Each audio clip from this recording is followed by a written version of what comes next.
Poppy's music is really, really diverse genre-wise. Are there any other types of genre influences that work their way into your playing? I always kind of get lumped into just kind of being like a heavy metal guy, which is what I get hired for a lot. But the great thing about Poppy's gig is that stylistically, she really covers so many different genres. So I get to wear a lot of different hats, which is so much fun. Anytime she sends me a demo or a new song for something, I really have no idea what it's going to be. It could be blast beats at 250 BPM, which she's done before, and I had a heart attack for the entire day. Or there'll be other songs where it's like, you know, it's a little more Latin influenced or jazz influenced.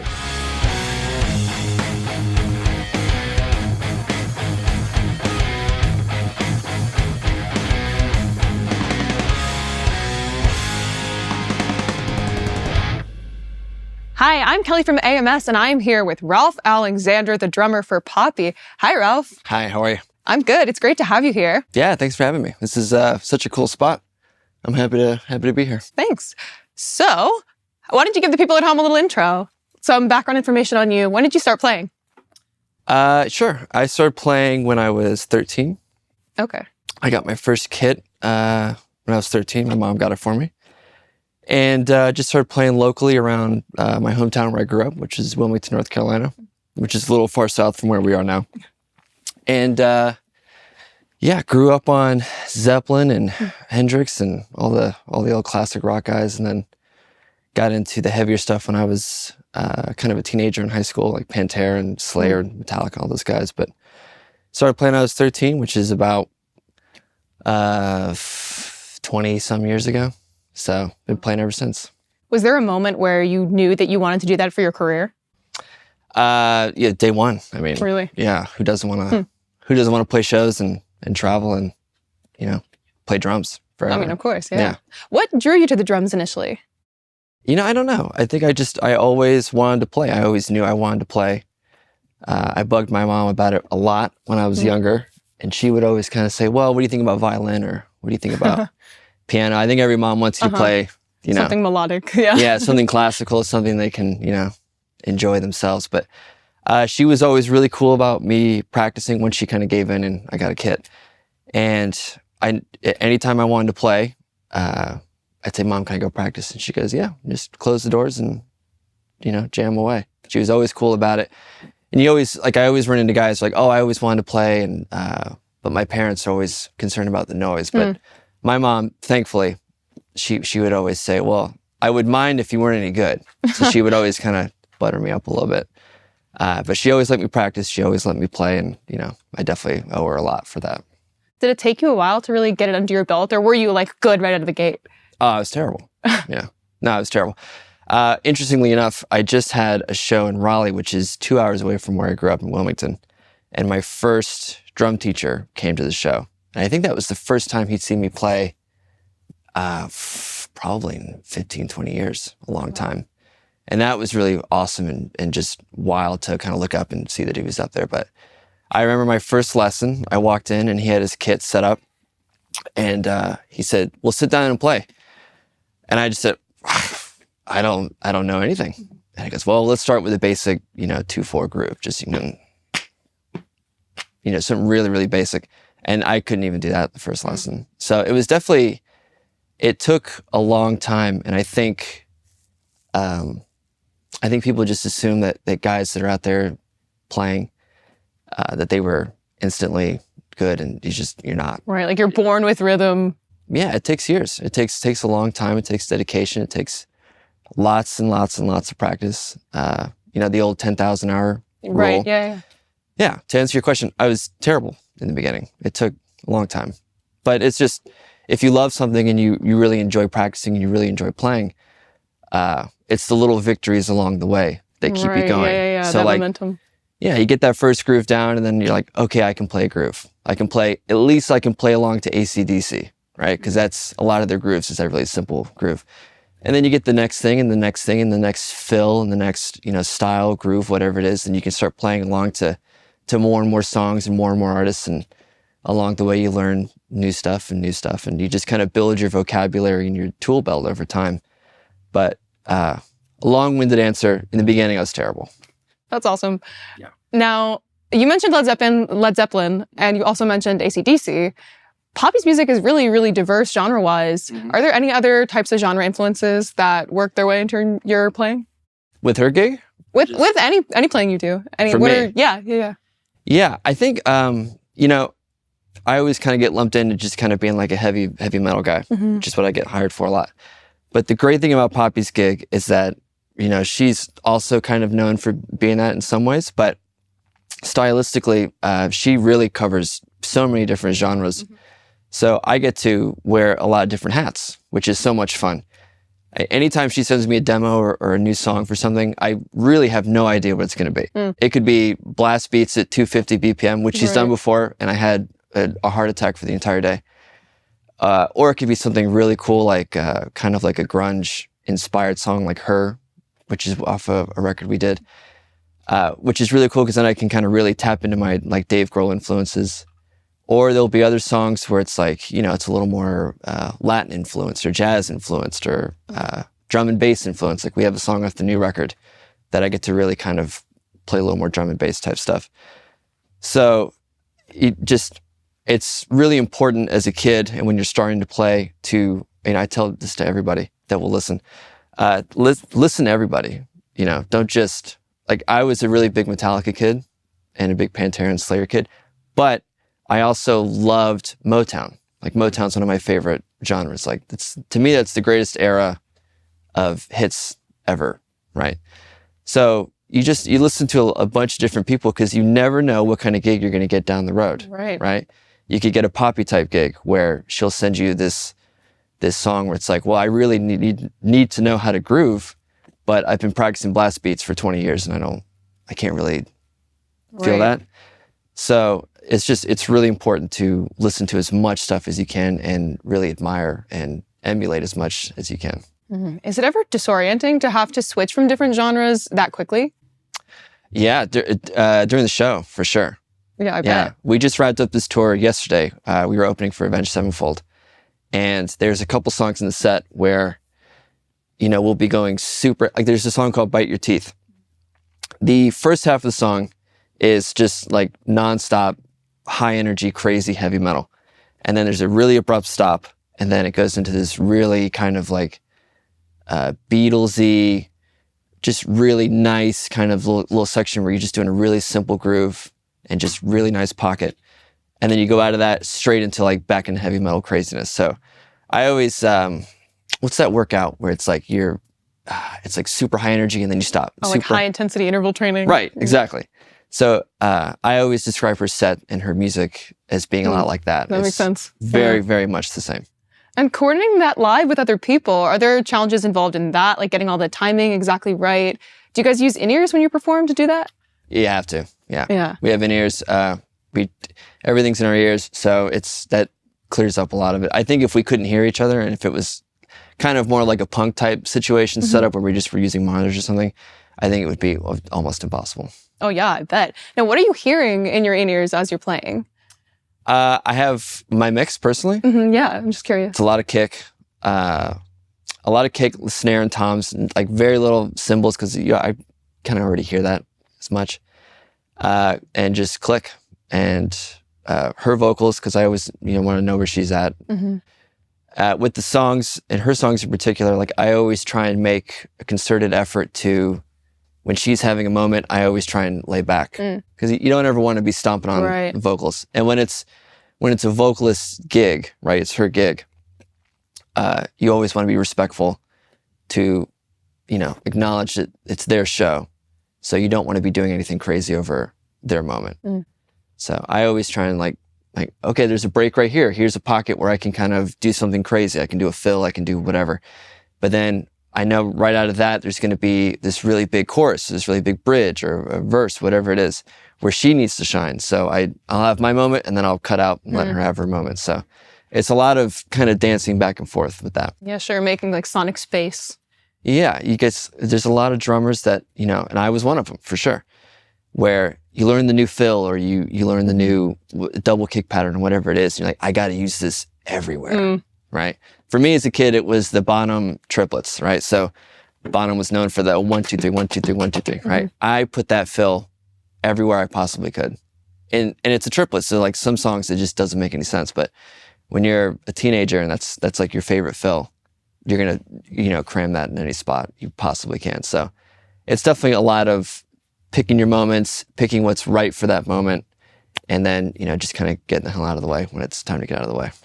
And when you are writing with Poppy, when you get a track, what are you getting? Like, are you getting programmed drums and you are adding acoustic drums on top of that? Or are you writing the whole drum part yourself?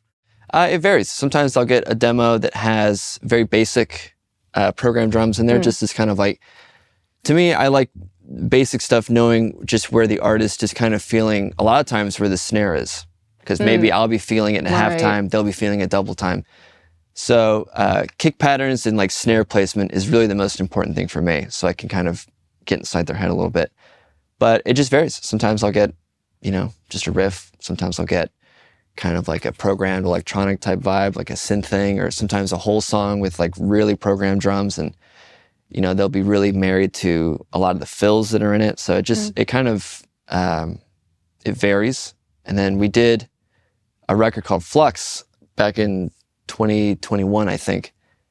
And that was every day we went in, we wrote the song, tracked it that day, and we did the entire record, I think, in 8 or 9 days. Wow. But everything was very spontaneous. It was like, hey, here's just, all I have is a vocal idea. And then we'd build around it. But the great thing about her, and what's really makes it like just such a fun drummer's gig, is that she's very encouraging for me to be myself and to play whatever I want at all times. So there's been times where I've played and I've gotten notes back like, hey, make it crazier. You know, go. That's an awesome note to get. Yeah. Do whatever you want. Whereas before I was in other bands, and this is a funny story. I won't name the band, but we were in the studio and we were tracking a song, and I went through it, and they came back on talk and they said, that was great, but can you do it again? But just pretend you have one arm for the fills. And I was like, so you want even less? And they're like, yeah, just do it even less. So I did that gig, and then I think a month later I was playing with Poppy, and it was the complete opposite. It was like, go crazy, whatever you want to do. And I would go crazy, and I was like, was that too much? And he'd say, nah, go crazier, do whatever you want. So I once told a drummer for my own music to play like he was in a marching band in space. And he took the note pretty well. So I imagine like working with different artists, it could be difficult to communicate different creative ideas. Oh, yeah, I've heard them all. How does your approach change when you're working with different artists versus like working alone or doing stuff just for yourself? I always try and do a little bit of research with anyone I'm playing with to see who their influences are. Because sometimes you'll get just the weirdest notes in the studio. It'll be like, that was great, but can you make it more green? And I'll be like, okay. I don't know what that means. Can I do that? I don't know. Yeah, but then having known the artist a little bit, like, well, I know that they like, you know, these guys from the 70s. So I know what fills those guys would have played. So I know what maybe it's in their head. So I think it always helps anyone that's kind of a working musician to really do your research whenever you can about who you're going in the studio with, whether it's the artist or producer is a big one. So if you're going into a session with an artist and they say, I'm working with, you know, X, I always look up that guy, whoever it is, and try and figure out who they've worked with, who they've recorded, and try and check out, you know, their body of work so that I know kind of what they're into. Not that I want it to really influence what I'm doing, because I still want to be myself, right? We should always try and be ourselves. But just to kind of get ahead of some of the requests that they might be asking. And that's always served me well, so. And are you bringing different gear depending on what you feel like the vibe might be, or is your setup different at all? Yeah. So I'll ask, like, you know, what's the vibe for this session? Is this going to be like a crazy heavy metal session, or is this going to be kind of like an experimental, all over the place session? Like for Flux, when we were making that record, every song was completely different. So we had a ton of different snares, a ton of different cymbals. I think 3 or 4, maybe even 5 different cymbal brands. Like we had a bunch of really different ones. And you just kind of, you try and pick the different sound for the different vibe, right? And it's just like having a big box of crayons. You just, you want to have as much available as possible so you can really kind of, you know, draw the picture. But yeah. You use a lot of cymbals. Yeah. Is there a reason for that? Is there, like you said, coloring, is that just like to have more tools at your disposal? Yeah, I get a lot of comments on socials like, this guy likes his hi-hats. It's true. I do love my hi-hats, but, which well, they're not up right now, but they will be. I have a main hat and then I have an auxiliary hat on the left. And the auxiliary hat is a smaller one. It's a 13-inch K hat. And that is primarily for a lot of the electronic drums that she has in her music. So if I go to a section where it's very clearly like an electronic vibe, I'll play that and maybe I'll play the side snare to get a different sound. And then I have a little stack in front of the toms, which is for like kind of effect stuff. And then I have another auxiliary hat on the right, which is for a lot of the faster stuff because I like kind of playing open-handed when I'm doing a lot of the faster stuff. And then I have another stack that's 16 inches. And it's just, there's a lot of sounds that it's in her music in particular. So yeah, I like having as much as possible. When you said it's clearly an electronic vibe, like what kinds of things are you listening to determine whether something's an electronic vibe or an acoustic vibe? Well, it's just, it's a part that I didn't record a live kit over. So they kept it in the box. So to recreate that live, I try and have a couple things on the kit that sound electronic. Maybe like the really, really tight 13-inch hat. And then I had, like my side snare is always tuned pretty low, which gets kind of a good kind of indie snare vibe. And then anything else that's like clearly on track, we'll do, I'll have my roll-in pad for that. Oh, so cool. it's a lot of different sounds. It's, to really make her music come alive. I read that you do something where you play bass and drums at the same time with your foot. Yeah. Is that true? Oh yeah. How do you do that? Okay, that's a funny story. So that was, I'll start from the beginning.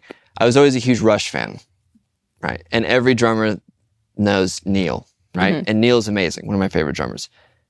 When YouTube was coming up, I sound so old right now saying this, but when YouTube was coming up, that was when you could first start watching live Rush videos, right? So, of course, the first video I searched was Tom Sawyer, because I want to, man, how's he play the drum solo? This is crazy. So I'm watching the video, and it's about to get to his solo. It's in that bridge part, and Geddy takes his hands off the bass and starts playing the key part, the solo in the bridge. And they had a shot of him playing these Moog pedals with his foot, and I was like, whoa, who knew that I never knew that he was doing this live, right? I'd never seen him. So in my head, I was like, wow, if he can play his bass lines with his foot, why can't you do a bass line with your left foot as a drummer and then have like a kind of an augmented kit for everything else? So I always had the idea in my head. And I'm sure if someone has done a version of this before I got to it, but in my head, I was like, I'm going to try this one day.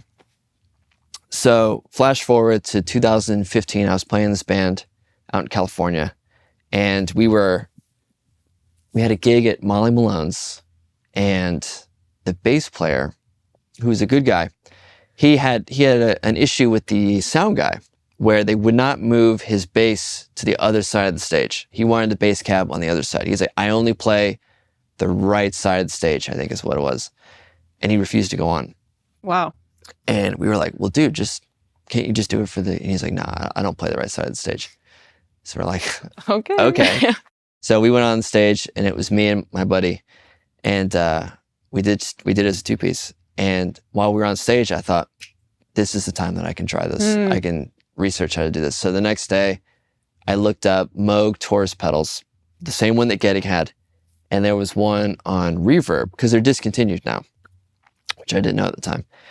Finally found one, got it, had it shipped, and tried it out, and just slowly over the years, just worked on it. And it's the same exact kit that you always have, but now that you don't have a left foot, because that's married to the bass, you don't have a hi-hat stand anymore.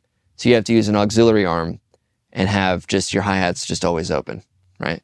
So I'd have an open hat on one side, and then I have a really closed hat on the right side. So I could still do open and closed grooves, right? And there was a bunch of different iterations of it. But the final setup was I had a Moog bass and I had a Roland pedal or a Roland SPD pad. And I would run the MIDI I'd run the Moog. God, how did I do this? This was years ago. The Roland would trigger the MIDI for the Kempers that I had, so that I could run the Moog through the Kemper through the Roland, and I could change tones on the Roland pad. So for instance, if we were playing a song that had like a very distorted groove, but we were going into like a really quiet verse, whatever, I could hit the Roland pad and it would give me a clean tone. And then I could hit it and give me a distorted tone or whatever it was. And it was tons and tons of fun.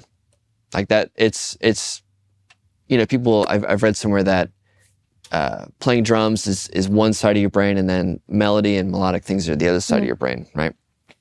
And it definitely felt like after every show, I felt mentally exhausted because you're doing both at the same time. Focus a lot. Yeah, it's a lot of putting one thing on autopilot while you emphasize the other. So if I have like a really easy groove, I know I don't have to think about that, but I have like a really complicated bass part, so I have to think about that. Or if I go into another section, I know the bass part's really easy and I can really concentrate on the drums for a little bit.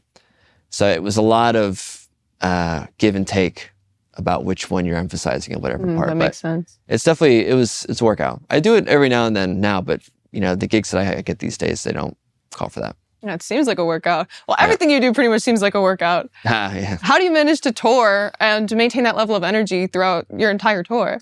Okay, I have a very strict routine every day. Really? I'm so glad you asked, because I love talking about this stuff. It took me years to figure out, but what I do every day, we set up, we get everything ready, we do a sound check.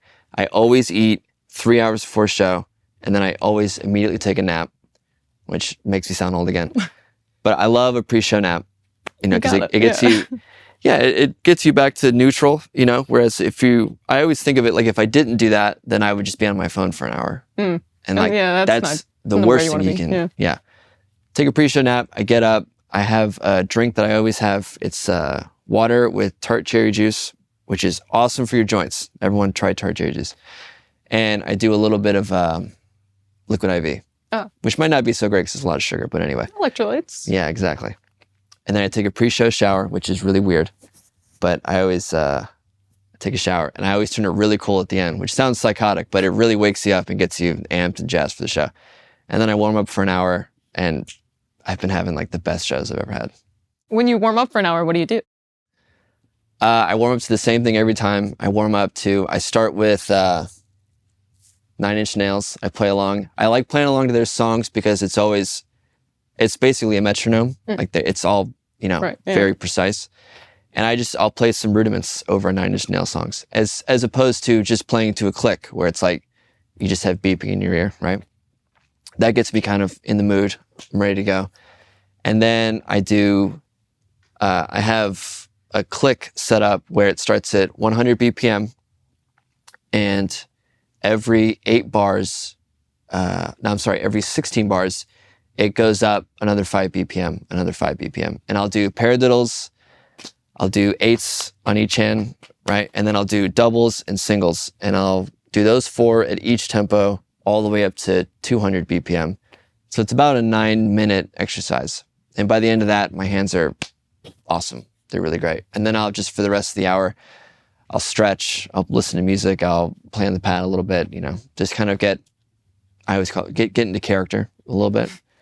And by the time I go on stage, I feel great. And that took years to really like hone it in, dial that in. Yeah, and everyone's got their different routine, right? But for me as a kid, like I remember like foolishly, like before one show, I was like, I really need to eat a lot of carbs. Because I thought like I didn't eat a lot of carbs and have a ton of energy. So I ate a whole pizza before I went on stage. And it was the dumbest, I felt terrible. So there's a lot of trial, there's a lot of just, you know, you live and you learn, you try stuff out, and some stuff works, some stuff doesn't. But for me and for my body and for just mentally going on stage, like I really feel like I feel great every night before I go on. Some nights it's just like my mom's an artist, my whole family, my brothers, they're all artists. And there's just some days where they just can't paint, they can't draw, they can't, you know.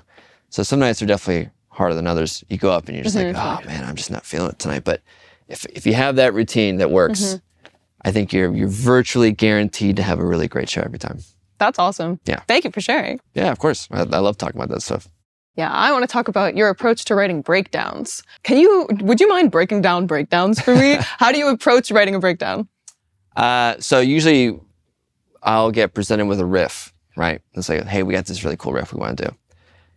And with that, I always try and find pockets in the riff. So if it's just like, if the riff is a very specific rhythm or groove, you always want to hit like the specific parts, right? But I like finding spots like in the middle to kind of emphasize or lead up to a certain hit, right?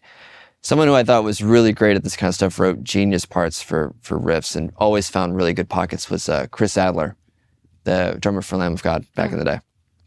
He was so creative in how he would kind of weave in and out of spots rhythmically.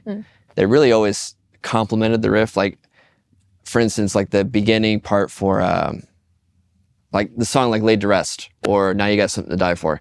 You listen to those riffs are not crazy complicated, but the groove that he put underneath it elevated the riff to a whole stratospheric level, right? And he's not always playing exactly what the guitar is playing. He's playing kind of in the middle, but then he'll hit like the greatest spots, right? So for me, the most interesting breakdowns are the ones that kind of, they weave in and out of each other, but align at certain parts that are really important. I wanted to ask you about the Grammys. You performed at the Grammys? Yeah. How was that? So that was during COVID. So we weren't, I don't think anybody was in the same spot for any of those, but it was awesome. It was stressful because we all flew out and we all had to test right before. Oh yeah. And that was scary because everyone felt great, right? But that was like that would have been, in 2020, I think it was, right? Or maybe it was early 2021. I think when I looked it up, it said 2021. Was it? Yeah. Okay. But it was stressful because nobody wanted to test positive. Like, of course, yeah. Because you can't do it then. Right. But we were out in California. We were in Burbank. And we had just gotten that song that we performed. It's called Eat. And we rehearsed it the day before. And then the next day we set up in the big room. And it was the first time I'd play with pyro, which was really cool. But we set up all the stuff. I had this really cool stage. I had this really long catwalk for her to like just do her thing. And we just ripped through it. I think we just did it once, as far as I can remember. I don't remember if it was live. Maybe it was, I can't remember. But it was great because we had all been home in quarantine forever. So it was like getting back with the gang again.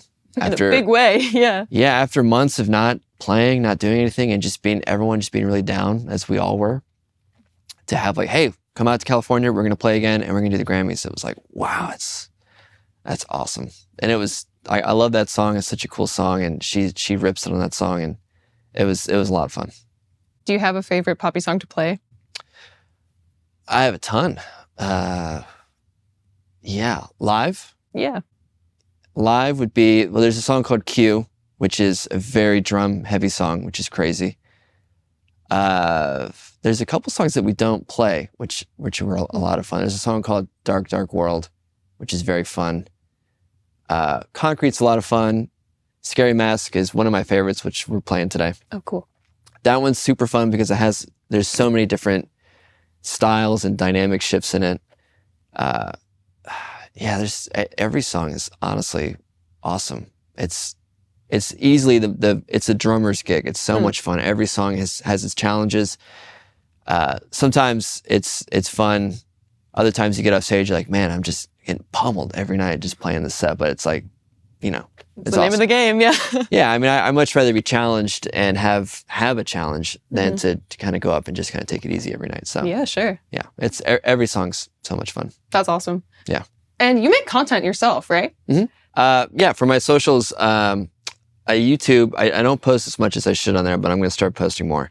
I think it's just Ralph Alexander Music at YouTube. And for Instagram, it's Ralph_Alexander_music is my handle.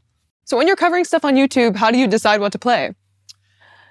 So my approach to finding stuff, I love filming stuff. I love playing covers, but I don't, for me personally, I like to find something that is a little different.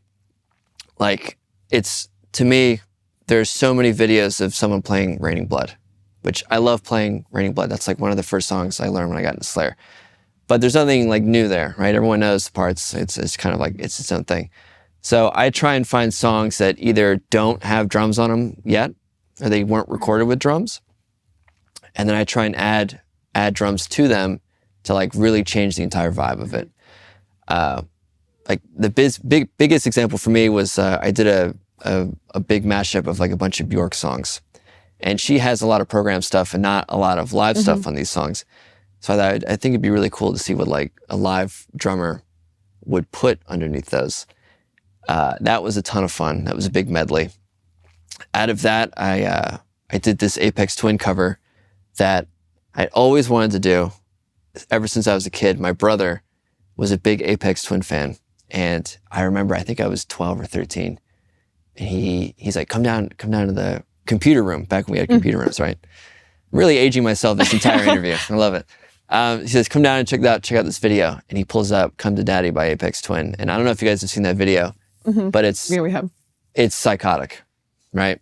Like all these kids running around with his face, and it's like, it's one of the most evil sounding songs of all time. And it gets to the part where there's like the crazy screams, and it's like, it's getting, the pitch is getting louder and louder and louder. He's screaming in the old lady's face. And I just remember as a kid being like, this is the most insane, psychotic, evil song I've ever heard in my life. And I always kept it. I was like, man, that'd be a lot of fun to play over. So flash forward years later, I was just in my studio one day and I was like, oh man, I should do that Aphex Twin song again. So I look it up and I'm listening to it with new ears now, right? As someone who can play a lot better than I did then. And I was like, I want to do like a big breakdown over that middle part where it's screaming and make it crazy and crazier. And then I thought, well, I also want to play a lot of the drum parts underneath it because they're all programmed and they're all insane. So I transcribed all of my favorite bits. I kind of chopped up all the favorite things I had together to make it. I looked up on YouTube to see who else had done it. There's the guy from Dillinger, Chris, who did like a note for note perfect cover of it. And he's amazing. So he helped a lot. I definitely checked out his interpretation of the parts. And then I just kind of made the parts to practice. And that took a while to be able to get through each part and nail it. And the day I filmed it, I don't think I've cursed more in my life trying to get through that video just to get it how I wanted to get it. A lot of 4-letter words screaming in that studio that day. And the only day that comes second to the amount of curse words I screamed on that day was I did the Bruno Mars cover where I was playing the bass line with my foot.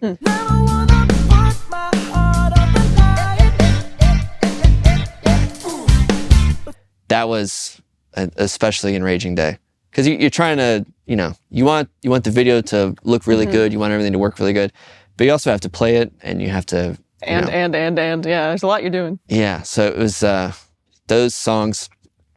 That one, it's with the bass stuff, I always try and find songs that have really iconic bass lines. Like the drums are kind of secondary for the bass covers.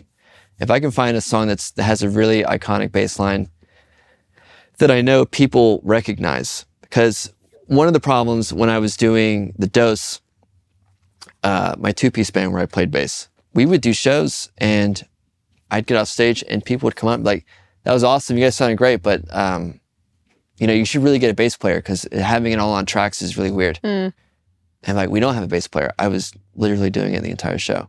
And they didn't even realize. Yeah, we wrapped up a tour and the singer from one of the bands came up to me the last day of the tour and he had watched Side Stage for a bunch of shows. And he comes up the last day and he goes, I just realized you're playing bass. And I was like, if you didn't even realize. Yeah.